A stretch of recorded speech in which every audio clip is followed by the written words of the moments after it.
Millionaire secretly meets Mistress' pregnant wife, finds out, and kicks him out with nothing. They said Michael Redwood had it all: wealth, a sprawling estate, devoted employees, and a beautiful wife expecting his heir. But under the polished surface of charity dinners and high society galas lay secrets that threatened to topple his world. Rumors of an illicit affair with a mysterious woman began circulating in hushed whispers. As his pregnant wife, Elizabeth, felt his distance, she couldn't shake the feeling that her once loving husband was slipping away. When the truth finally exploded into the open, no fortune or social prestige could spare Michael from losing everything. This is the story of betrayal, heartbreak, and an unexpected fight for redemption. Michael Redwood was a name synonymous with success. He was in his mid-30s, tall, and carried himself with an air of quiet confidence. The Redwood family estate in Fairfield County, Connecticut, boasted a sweeping driveway lined with blooming white azaleas in the summer, leading to a stately brick mansion that once belonged to a Gilded Age railroad baron. Michael had taken the mansion into the modern era with top-tier renovations, marble floors, glass chandeliers, and cutting-edge technology in every room. On the surface, he was the enviable picture of a self-made millionaire. Over a decade prior, as a fresh-faced graduate from Columbia University, Michael had leveraged a small inheritance from his late father, Robert Redwood, into a lucrative real estate venture. From flipping houses in struggling neighborhoods to investing in commercial properties that turned eye-popping profits, his Midas touch became almost legendary in the world of property development. But beyond the press releases and philanthropic events was a man whose hunger for success often eclipsed his sense of responsibility. Michael believed in winning at all costs, in business and, unfortunately, sometimes in personal relationships as well. His wife, Elizabeth Redwood née Hastings, was an elegant presence. 5 years younger than Michael, she came from old money, but unlike many of her peers, she was philanthropic to her core. A dedicated volunteer in children's hospitals and community centers, Elizabeth spent her days working on the Redwood Foundation's various projects. Where Michael's eyes were always fixed on the next million-dollar deal, Elizabeth focused on where their fortunes could help others. Their marriage, from the outside, resembled a fairy tale. They hosted lavish dinner parties attended by politicians, socialites, and celebrities. Their photographs graced the Philanthropists of the Year section in national magazines. And now, after 5 years of marriage, Elizabeth was expecting their first child, a blessing that promised to strengthen their family legacy. One summer afternoon, Elizabeth, who was in her 5th month of pregnancy, decided it was time for the two of them to sit down and discuss some changes they needed to make around the house rooms to convert into a nursery, new schedules to accommodate a baby's needs, and the additional help they would require. She imagined Michael might be concerned about his increasingly busy travel schedule, but she had faith that he would adapt. After all, he had always doted on her, right from the moment they met at a charity ball in Manhattan years ago. Michael had been particularly elusive that week. Elizabeth chalked it up to a high-pressure real estate deal he'd been chasing in Boston. She was used to his intense focus whenever he was pursuing a big fish, as he called it. Still, she couldn't ignore a nagging sense of unease that had grown in her gut over the last few months. Little things, Michael's phone constantly buzzing, his abrupt departures for last-minute meetings, and unexplained credit card transactions in places she knew he didn't do business. But Elizabeth was determined to remain trusting. He was her husband, the father of her unborn child, a pillar of society who had proven himself reliable time and again. If there was a shadow looming over them, she wanted to believe it was just her own anxiety playing tricks on her. She breathed in the fragrant summer air, gazing at the subtle shimmer of the estate's backyard swimming pool. She felt a sense of calm and told herself that whatever was burdening Michael, they would face it together. If only she had known the secrets that would soon shatter their perfect world. One particular evening, after Elizabeth had drifted off to sleep, Michael found himself in his home office, lit only by a single lamp on the antique mahogany desk. His phone vibrated, a text message from a name he had saved under MH, so Elizabeth wouldn't suspect. In truth, MH stood for Sienna Henderson. Sienna was unlike any woman Michael had encountered. He first met her at a luxury car expo in Manhattan 3 months earlier. She was standing beside a cherry-red Aston Martin, her dark hair cascading over her shoulders, exuding confidence and intrigue in the way she carried herself. Michael had approached her, initially drawn by her beauty, but soon realized Sienna possessed a quick wit and an air of mystery that he found intoxicating. She didn't see him as just a wealthy man. She challenged him, teased him, and even dismissed him when she thought he was trying too hard to impress. He craved that excitement. For years, Michael had lived in a world where everyone either idolized or needed something from him. Here was a woman who treated him like a mere mortal, and it thrilled him in ways he couldn't explain. The line between a harmless flirtation and a dangerous affair blurred the night they shared a glass of champagne at her downtown loft. "Miss you," the text read.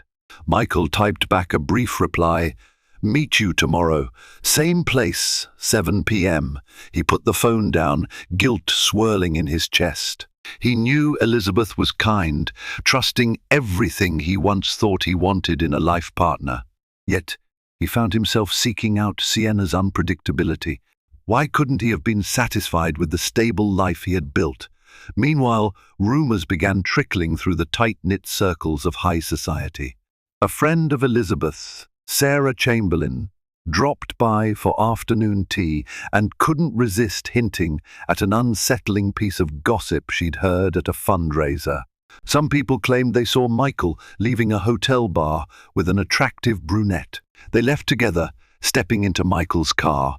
Elizabeth tried to brush off Sarah's insinuations, yet a seed of doubt was planted that day.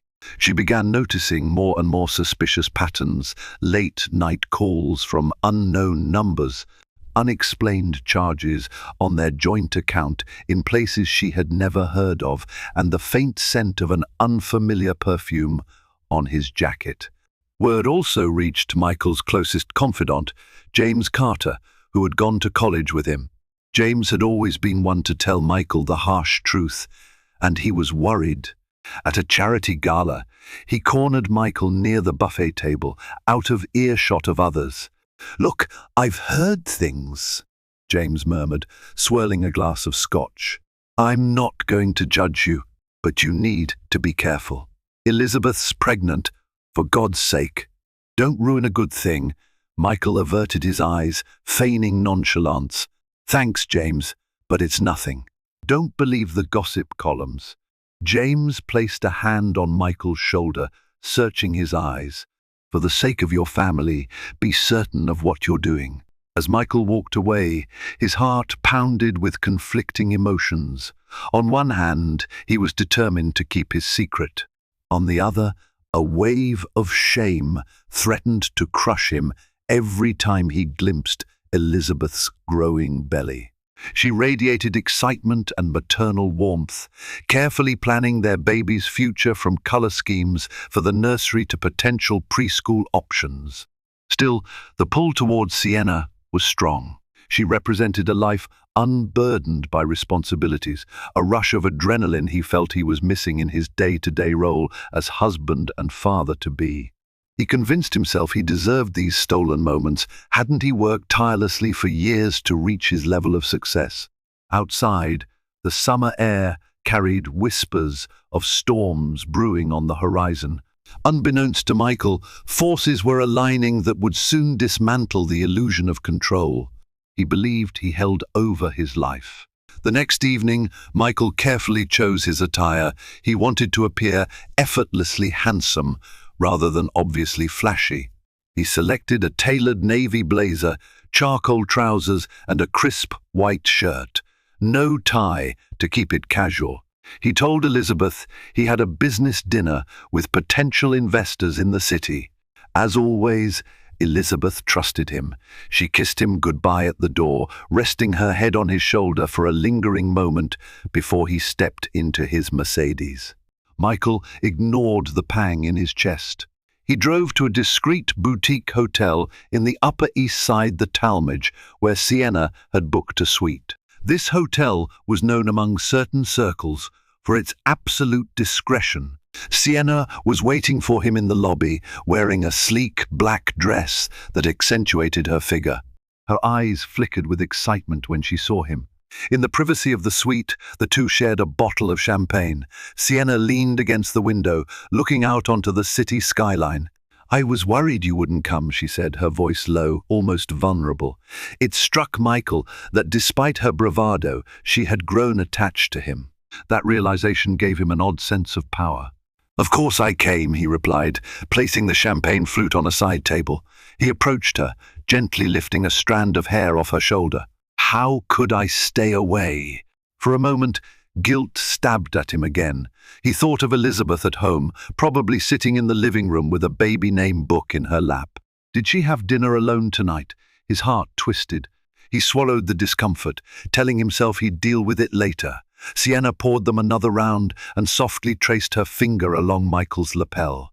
"What will happen when the baby's born? Will you still be able to sneak away?" Her eyes were hungry for assurance. Michael hesitated before he responded. "I'll make time." The words tasted bitter in his mouth. Part of him wondered, was he lying to her, to himself, or both? Their conversation shifted to more mundane topics, art shows. Sienna wanted to attend. Business deals Michael was negotiating. But beneath the surface, an undeniable tension pulsed.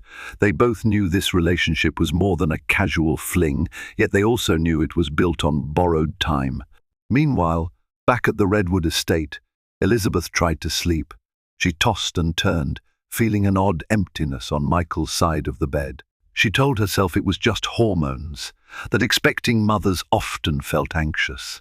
Still, she couldn't fully shake the memory of Sarah Chamberlain's insinuations. Around midnight, she padded to the kitchen in her silk robe to brew herbal tea. In the quiet expanse of the mansion, her mind wandered to lonely thoughts of betrayal. Early the next morning, Michael slipped back into the house, thinking Elizabeth would be asleep.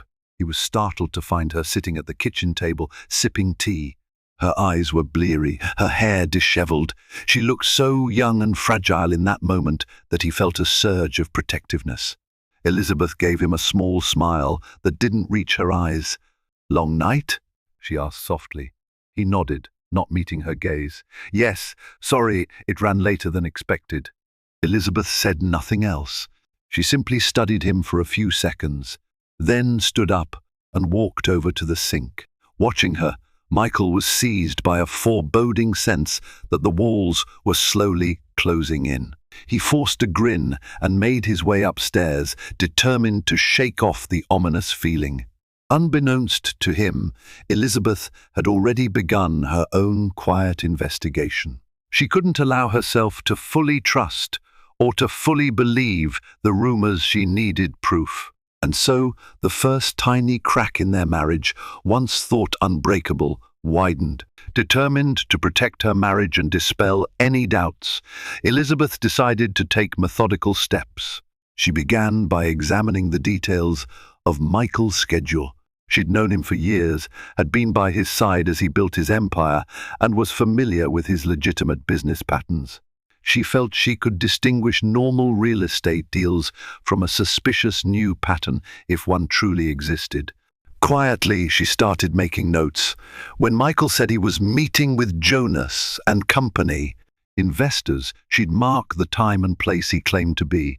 She'd then compare that to the credit card statements, discovering whether the charges aligned with the hotel restaurant or if they were located elsewhere. It was painstaking work, but she did it with calm resolve. Simultaneously, Elizabeth confided in a close friend outside their usual social circle, Monica Reyes, an old college roommate who now worked in private investigations. Monica had always teased Elizabeth that she was wasting her keen observation skills on philanthropic committees. Now, Elizabeth hoped those skills could be put to better use. "I never wanted to believe I'd need something like this," Elizabeth confessed to Monica over the phone. "But I can't confront Michael without real evidence. He's so convincing that I might end up believing him if he denies it outright." Monica's voice was reassuring. "You're doing the right thing. Emotions are high, but it's important to stay grounded in facts before you act. I can help discreetly verify some of his movements if you'd like." Elizabeth hesitated, then agreed. Part of her felt guilty for spying on her husband, the man she'd pledged to love through thick and thin. Yet, the bigger part of her was outraged that he might be making a fool of her, especially when she was pregnant with his child. One evening, when Michael claimed he had to fly to Boston for a pivotal meeting, Elizabeth called Monica. "Follow him," she requested, a slight tremor in her voice. "See where he really goes." Michael left in the late afternoon, a garment bag slung over his shoulder, hugging Elizabeth lightly before heading out. Monica was already waiting in her car near the Redwood estate. She trailed Michael's Mercedes along the highway for almost an hour. Instead of heading to the airport, Michael veered off toward a smaller town. Monica watched as he pulled into a high-end resort nestled by a lake. He parked, and, moments later, a woman in a red coat slipped into his car. Monica snapped a few photos on her phone, capturing the unmistakable forms of Michael Redwood and Sienna Henderson locked in an embrace. Back at the Redwood mansion, Elizabeth was pacing her bedroom. She glanced at the crib that had just been delivered, still in its packaging, waiting to be assembled for their baby. Her stomach roiled with anticipation and dread. A short while later, her phone buzzed with a message from Monica. "I have proof. Call me." That night, Elizabeth cried herself to sleep for the first time since her mother's funeral. She kept hearing Michael's lies reverberate in her mind: work trips, investor dinners, urgent business calls. In that moment, all the illusions of her marriage began to fracture. Yet, she wasn't entirely ready to confront him.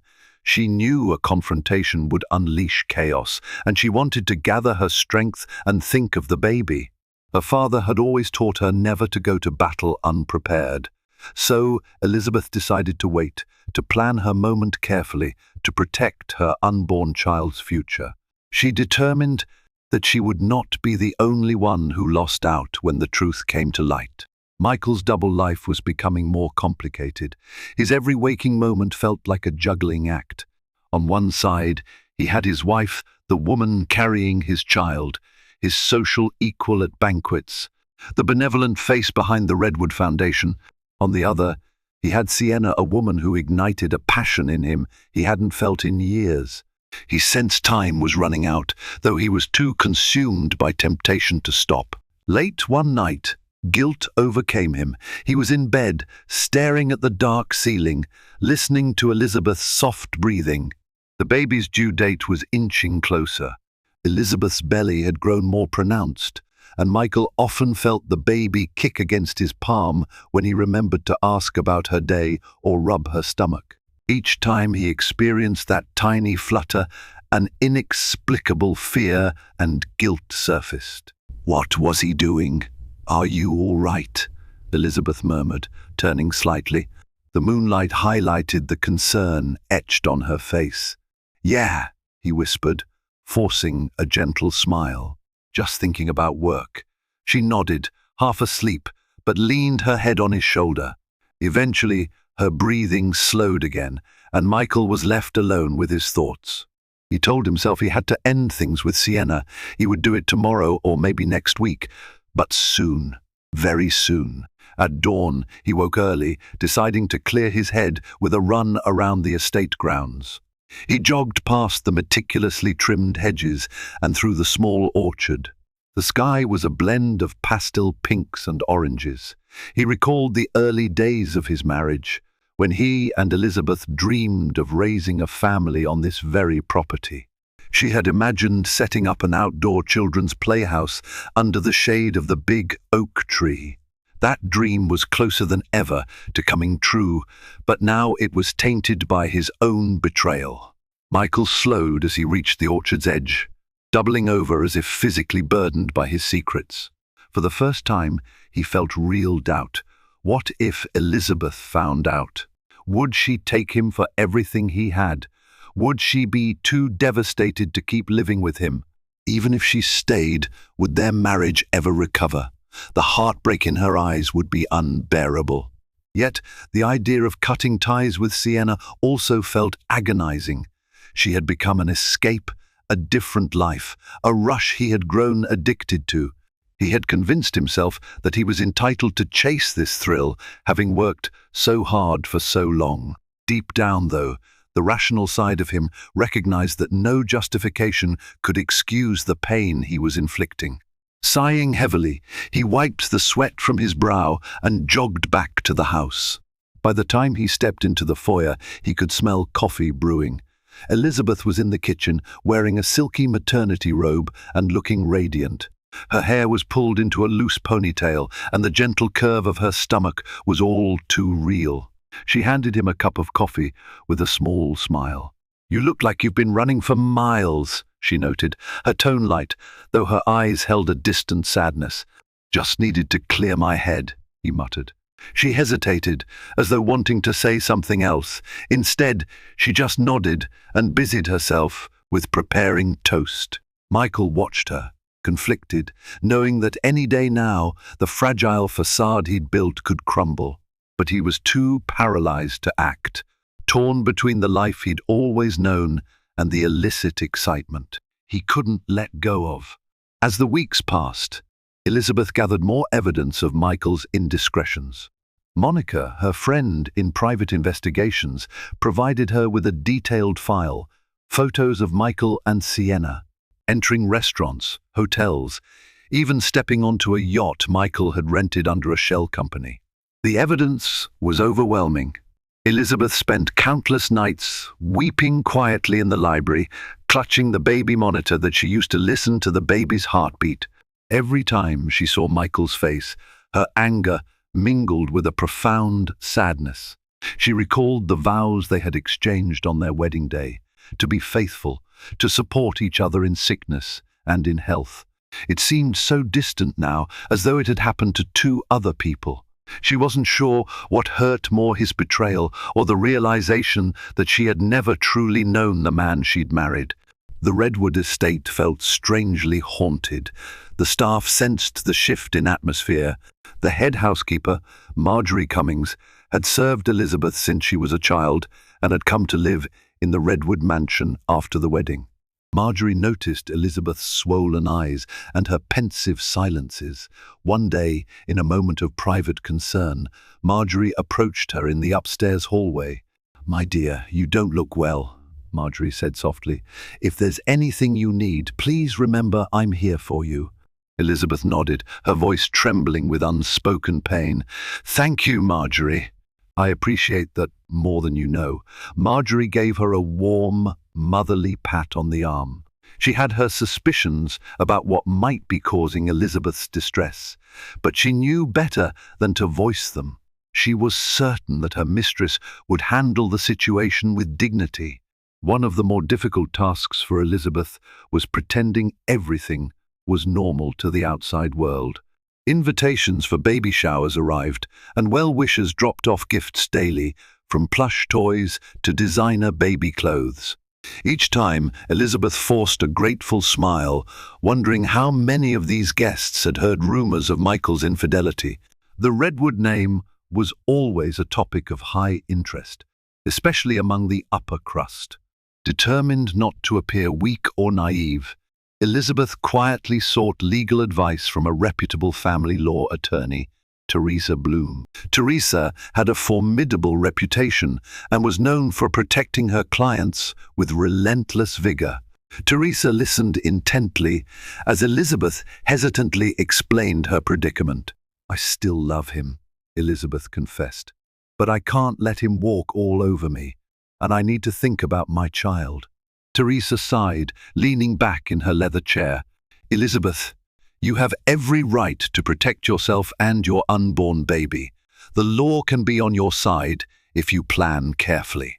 If you decide to file for divorce or separate, we need to secure your financial stability. Prenups, property divisions, everything must be addressed with precision." Elizabeth clutched her handbag tighter, her eyes brimming. "I'm not sure I want a divorce yet, but I won't be a doormat either. Is there a way to ensure the baby and I are safe if things go badly?" Teresa nodded.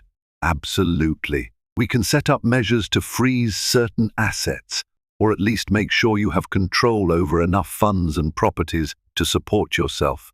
If you choose to separate, I'll make sure you have the upper hand." Though Elizabeth left the office with a heavy heart, she felt a spark of empowerment. The knowledge that she had options, that she wasn't merely a victim, gave her a renewed sense of purpose. She was preparing for a storm that felt inevitable, but she would do so on her terms. One thing was certain: if Michael truly was betraying her trust, she would not let him destroy their child's future or hers without a fight. While Elizabeth strategized her next move, Sienna was busy orchestrating hers. She had grown tired of being a clandestine fixture in Michael's life. As the months passed, she realized she wanted more than secret rendezvous and fleeting glimpses of a double life. She saw in Michael not just a wealthy man, but a potential future. Perhaps she believed that with enough pressure he would leave his wife and start anew with her. Or perhaps she simply refused to stay in the shadows forever. One afternoon, Sienna invited Michael to her loft. It was a converted industrial space in a trendy part of Manhattan. Sunlight streamed through the tall windows, revealing her collection of abstract paintings and minimalist furniture. Usually Michael would arrive with a playful grin, eager for their trysts. This time, tension lined his features. He suspected Sienna's restlessness. He sensed a confrontation brewing. As soon as he stepped in, Sienna locked the door behind him. "We need to talk," she said, her voice steely. Michael set down his briefcase, exhaling. "All right, I'm listening." She crossed her arms, staring him down. "I'm done with this half-life. I see you once or twice a week if I'm lucky. I can't even call you whenever I want, can't show up at your place. I want more than that." He raked a hand through his hair, throat tight. "Sienna, you know how complicated this is. Elizabeth's pregnant. I can't just—" She cut him off, her anger flaring. "Don't say you can't just leave her. You can do whatever you want, Michael. You're choosing to keep me a secret because you're scared of the fallout. So let me give you a reason to be scared." She leaned forward, her eyes burning with resolve. "You walk away from me, and I'll make sure everyone knows about us. I'll go to the press if I have to." Imagine the headlines. "Michael Redwood's Mistress spills all." Michael felt as though the air had been sucked out of the room. The potential damage to his reputation, to his carefully curated image, was staggering. His pulse thundered in his ears. "Sienna, I don't respond well to threats." She didn't blink. "It's not a threat. It's a fact. If you want me to stay quiet, then prove you want me in your life fully." She paused, her expression unreadable. "Leave her and be with me." He forced himself to keep his voice calm, though panic roiled within him. "You're asking me to walk away from my marriage while Elizabeth is carrying my child. That's cruel, unthinkable." Sienna's lips quivered in a moment of vulnerability. "What about me, Michael? Am I just a fling you'll toss aside once the baby is born? I have feelings too." A complex swirl of emotions warred inside him: remorse, anger, lust, fear. He swallowed hard. "I need time to think. I can't make this decision overnight." Sienna's posture remained defiant, but her eyes flickered with a hint of desperation. "Fine, but don't think time will make me forget what I want. If you won't choose, I'll force your hand." Michael left the loft feeling the walls of his life closing in from all sides. His affair, once thrilling, had become a noose tightening around his neck. Neither Elizabeth nor Sienna seemed likely to sit idly by anymore. He was barreling toward a reckoning, and deep down, he knew it was the result of his own reckless choices. A few days later, Elizabeth decided the moment for confrontation had arrived. She'd spent countless hours crying, raging, and plotting. She was done waiting for Michael to come clean on his own.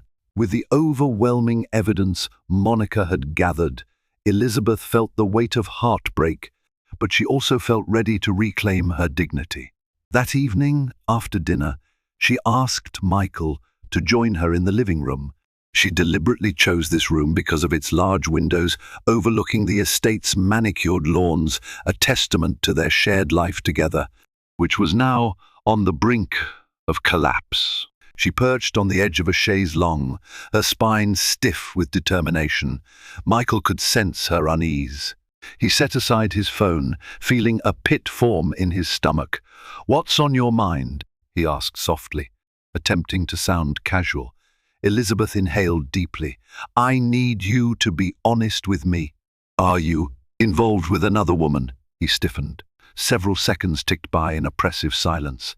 Finally, he forced out a half-lie, hoping to salvage the situation. "I've had some meetings with new contacts." "Nothing personal," she cut him off, her voice trembling with controlled anger. "Don't lie to me, Michael. I have pictures, emails, our receipts. I know about Sienna." She pulled a folder from a nearby table and set it down between them. The gesture was almost ceremonial. Michael's eyes fell on the folder, and a wave of nausea swept over him. This was worse than he had imagined. Elizabeth wasn't just suspicious, she had proof. "Elizabeth the First," he began, his voice faltering. Her eyes glistened with tears, though her posture remained firm. "How long?" she demanded. He hesitated, swallowing hard. "A few months." The admission spilled into the room like poison. Elizabeth exhaled, as though releasing something toxic from her lungs. "While I've been carrying our child," she whispered, "you've been sneaking off to be with her." Michael rubbed his temples, the guilt now roaring through his bloodstream. "I'm sorry," he pleaded. "I never wanted to hurt you." "Then why did you do it?" Elizabeth's voice rose, tears sliding down her cheeks. "Was I not enough? Did our vows mean nothing?" He reached out, but she recoiled. "Elizabeth, you're more than enough. This was my failing. There's no excuse. I got caught up in something I didn't know how to stop." She let out a bitter laugh, wiping her tears angrily. "Didn't know how to stop? You're a grown man. You could have walked away from her at any time, but you chose not to." Michael closed his eyes, overwhelmed by shame. "I know. I was stupid, selfish. I can't lose you. I'll end it. I promise." His voice cracked with desperation. She shook her head, clenching her jaw to steady herself. "It's too late for promises. You broke us, Michael. My trust in you is gone." She paused, letting that settle. "I want you out." His eyes flew open, shock registering. "What?" "You heard me. Pack your things. Leave. This is my house too, in fact. Thanks to my father's inheritance, I'm the majority owner of this property. I don't want you under the same roof as me or our child." Fear ignited in his chest. "Elizabeth, please. Let's talk this through. I'll do whatever it takes, therapy, public apology, you name it." "I can't just leave." Her tears fell freely now, her voice ragged with heartbreak. "You already left me, Michael, months ago when you started this affair. I'm just making it official." She looked away, tears glistening on her lashes. "Don't make me call security." Defeated, he rose slowly, feeling as though the ground had been ripped from beneath his feet. He trudged upstairs, numb. Within the hour, he walked out the front door with a suitcase in hand. The grandeur of the estate that once symbolized success and power now felt like a mocking testament to everything he had lost. He glanced back at the silhouette of his pregnant wife in the living room window, but she did not move to stop him. Michael checked into a modest hotel across town, far from the opulent comforts he was used to. Even the basic room with its beige walls and bland paintings felt foreign, a stark reminder of how quickly his fortunes had changed. He spent his first night there staring at the ceiling, tormented by images of Elizabeth's tear-streaked face. In the morning, he awoke to dozens of missed calls and messages. Several were from Sienna, but most were from business associates and tabloids. The news of the Redwood marriage crisis had already leaked, likely spread by staff or so-called friends who thrived on gossip. Michael scanned the sensational headlines. Fairfield County's power couple splits amid cheating allegations, followed by worthless speculation from self-proclaimed insiders. He was furious and humiliated, but most of all, he was devastated for Elizabeth. She hadn't deserved this public spectacle. Text messages from mutual friends offered sympathy or demanded gossip. One from James Carter read, "What happened? Is it true? How can I help?" Michael dropped the phone with a heavy sigh, unsure if any form of help existed for a mess of his own making. Meanwhile, back at the Redwood estate, Elizabeth told the staff not to let Michael back inside. The pain of seeing him had become too great. She moved into a guest suite at the opposite end of the house. Sleeping in the master bedroom had become unbearable, filled with memories of happier times. She told herself she needed space, though her entire being yearned for a comfort she could no longer claim. Teresa Bloom, her attorney, arrived for a private meeting. Over steaming cups of chamomile tea, they discussed legal options. Elizabeth confessed she wasn't entirely sure she wanted a divorce, but she needed to protect herself and the baby. Teresa laid out possible scenarios: a legal separation with a formal arrangement for child support, asset division if she proceeded with divorce, or even the possibility of therapy and reconciliation if Michael showed genuine remorse. "I don't know if I can ever trust him again," Elizabeth whispered, her voice fragile. "But he's the father of my child. I can't just cut him out of our lives entirely." Teresa reached out and squeezed Elizabeth's hand gently. "Trust your instincts. At least this way, you have a roadmap of how to proceed." Elsewhere, Sienna found herself on the outskirts of the fallout. She watched the story unfold in real time on social media and gossip columns. Her plan to force Michael's hand had partially worked. He had been kicked out by Elizabeth. But now, Sienna was unprepared for the public scrutiny and the harsh reality of Michael's downfall. Did she want a man who might lose everything, including his wealth and social standing? Had she overplayed her hand? She mulled over these thoughts in her loft, sipping wine late into the night. A part of her felt a pang of guilt for destroying Elizabeth's marriage, but she also believed Michael wouldn't have strayed if his marriage was perfect in the first place. Still, she hadn't expected such a vicious spiral of events. Michael, in his cramped hotel room, found himself inundated by calls from reporters. His PR manager demanded a statement. He dialed James Carter in desperation. "I can't believe this is happening," Michael murmured over the phone. James sighed. "It's bad, Michael. Elizabeth's got public sympathy on her side. You need to handle this carefully. What do I do? You need to talk to Elizabeth, apologize, offer her everything she needs. Your best shot is at least being civil. If this goes to court, you could lose the estate, a sizable chunk of your businesses, and more importantly, your chance to be a proper father." Michael's chest tightened at the mention of fatherhood. He ended the call and stared at the wall. He realized, perhaps too late, that if he didn't act quickly, he might lose not just his home and reputation, but the unconditional love of his own child. Desperate for a chance to explain himself and hoping to salvage whatever was left, Michael reached out to Elizabeth. It took 3 attempts, but on a Thursday afternoon, she finally agreed to meet him at a small cafe in town. No paparazzi had tracked it yet. and she preferred to avoid further scandalous headlines.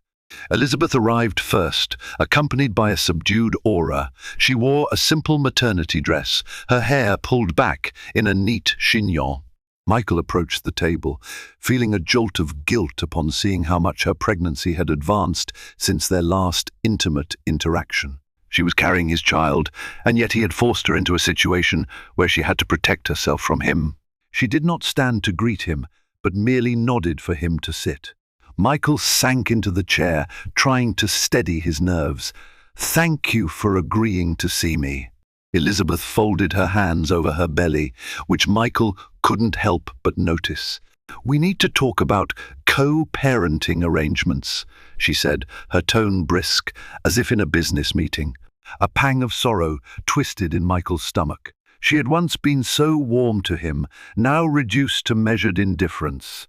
"I want to be part of our child's life," he said softly. "I'll do whatever it takes." She avoided his gaze, focusing on a point beyond his shoulder. "That's easy to say now. But the moment things get complicated, you run off, don't you?" He reached out a hand, but she pulled back. "Elizabeth, I know I've broken your trust. I can't justify my actions, but I can say I'm sorry. I am so sorry." She pursed her lips, a tear threatening to escape the corner of her eye. "Your apologies won't magically erase the pain you caused me. You cheated while I was pregnant. That's a betrayal I never imagined coming from you." Michael's voice trembled. "It was a horrible mistake. I was foolish, caught up in something I thought I wanted, but it never compared to what we have." She let out a derisive laugh. "What we had, you mean?" Silence settled between them, thick with regret. Eventually, Elizabeth took a shaky breath. "I've spoken with my lawyer. You're looking at a legal separation, possibly a divorce. I'm considering all options." He resisted the urge to beg or plead. Instead, he tried to remain calm. "Please give me a chance to prove I can change. Let me go to therapy, counseling, anything. I don't want to lose you or our baby."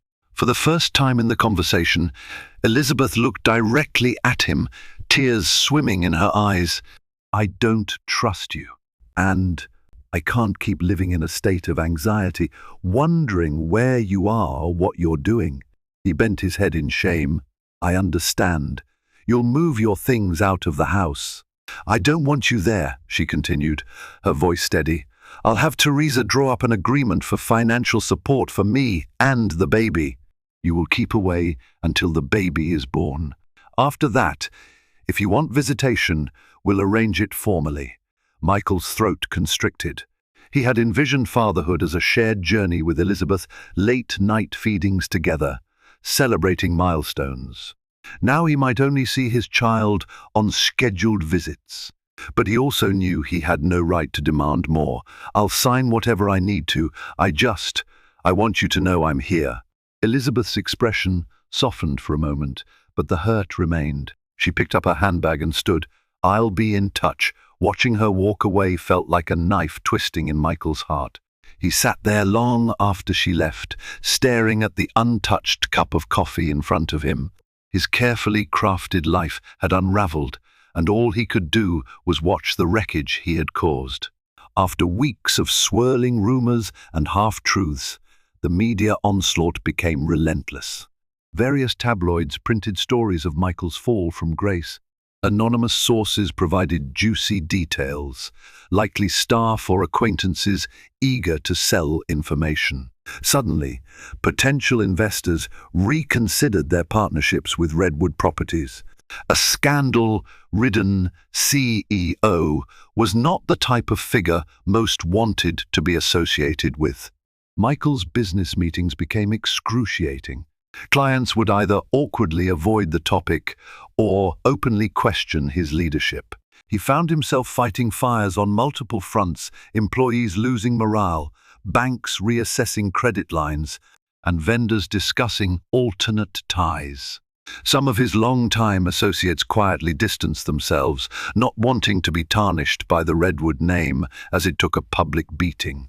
Behind the scenes, Teresa Bloom systematically froze certain assets in Elizabeth's name. Fearing that Michael might liquidate properties or hide resources, she ensured that a portion of the Redwood estate and shares in Redwood properties were protected under Elizabeth's unborn child. It was a strategic move that effectively barred Michael from using those funds or properties as leverage. Meanwhile, Sienna realized that her affair with Michael had transformed into a liability rather than a golden ticket. She hadn't intended to trigger such widespread chaos. She had merely wanted more from Michael. Now that his empire was crumbling, she worried about her own future. While she had an upscale loft and some savings, she wasn't prepared for the negative press swirling around her name. Gossip columns labeled her a homewrecker, and hateful messages filled her social media accounts. In a last-ditch effort, Sienna tried to contact Michael, hoping they could salvage the relationship or at least support each other through the turmoil. But each time she called, her calls went unanswered. Texts remained unread. Michael was in no position to cling to her when he was fighting for the remnants of his marriage and his standing. Even James Carter, who had stood by Michael through thick and thin, warned him that Redwood Properties was on the verge of collapse if he didn't handle damage control effectively. "You need a public statement of accountability, Michael," James insisted during a late-night meeting in a half-empty bar. "Admit your mistakes. Show remorse. Do something to regain public trust." Michael took a large swig of whiskey, his eyes bloodshot. "I don't know where to begin. Everything's spiraling, and Elizabeth wants nothing to do with me," James sighed, leaning forward. "Then do it for your child. Show the world that you're taking responsibility. That might not fix your marriage, but it could restore some faith in your moral compass." The next morning, Redwood Properties' PR team released a carefully crafted statement where Michael confessed to personal failures, apologized to Elizabeth and the community, and pledged to focus on personal rehabilitation. It wasn't well received by everyone. Many dismissed it as a desperate attempt to save face. Still, a small segment of the public and some business partners acknowledged the effort. Elizabeth read the statement online, her heart twisting. It sounded polished, too neat. The Michael she had confronted weeks ago was raw and broken. This public apology felt more like a corporate press release than a sincere plea for forgiveness. Yet, she couldn't deny that at least it was a step in the right direction. She wondered if there might still be a chance for genuine remorse to shine through. The Redwood mansion stood eerily quiet without Michael's presence. Elizabeth spent her days meeting with lawyers, attending prenatal appointments, and ensuring she had everything set for the baby. At night, she would sometimes wander through the empty corridors, her thoughts drifting to past memories. The empire Michael had built once felt so secure, but now it lay in ruins, much like their marriage. A month later, Elizabeth's due date approached. She had largely shut Michael out, communicating only through lawyers regarding the baby's health and arrangements. Despite her anger and heartbreak, she couldn't bring herself to sever ties completely.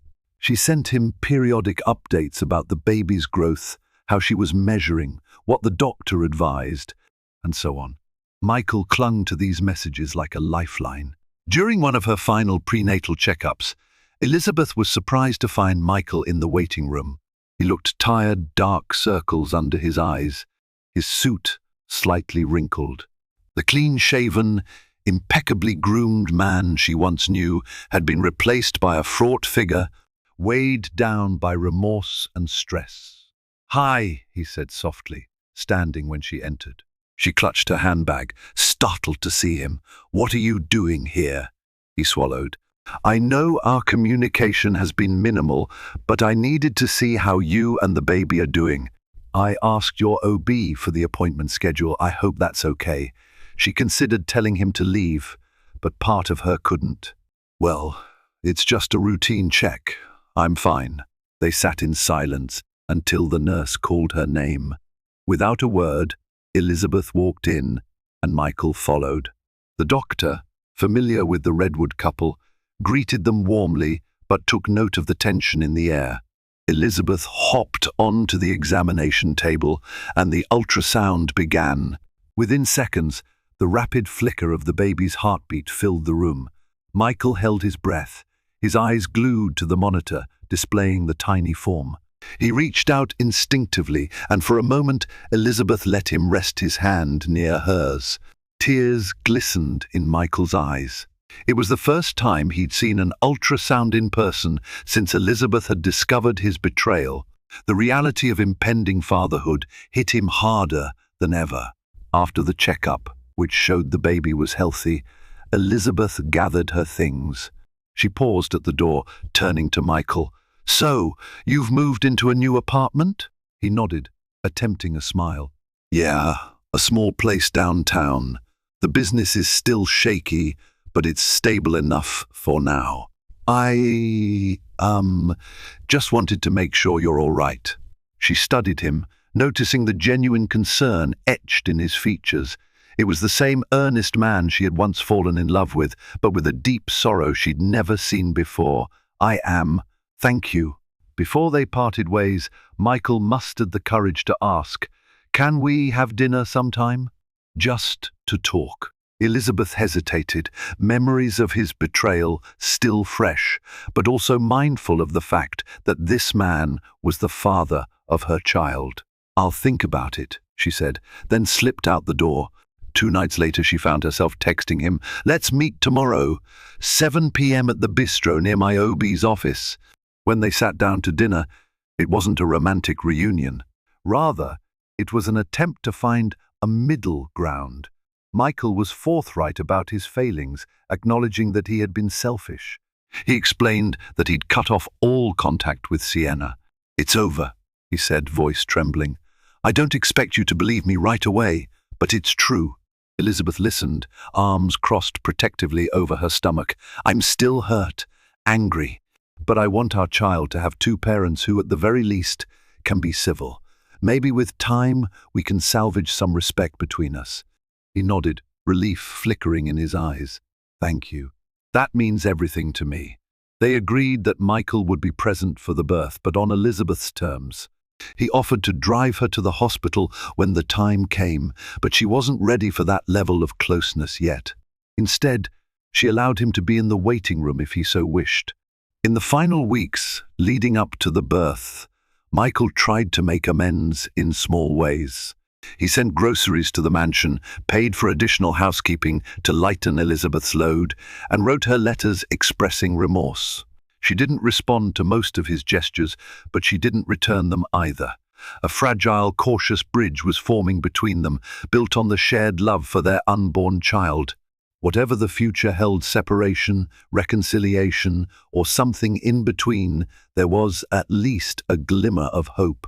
Amid the wreckage of betrayal and heartbreak, the impending arrival of a baby sparked the faint possibility of healing. The Redwood story was far from over. And so ends the tumultuous tale of Michael Redwood and Elizabeth, a story of broken vows, betrayal, and the faintest glimmer of redemption.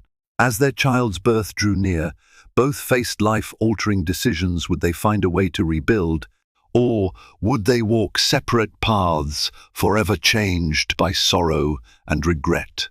Only time would tell if Michael's remorse could mend the deep wounds he had inflicted, and whether Elizabeth's resolve would soften under the weight of her love for their child. If you've been captivated by this roller coaster of emotion, heartbreak, and the resilience of a mother's love, please show your support. Like this video, share it with friends who love real-life drama stories, and subscribe to our channel for more compelling tales. Your engagement helps us continue to bring you stories of passion, conflict, and the relentless power of the human spirit. Thank you for watching.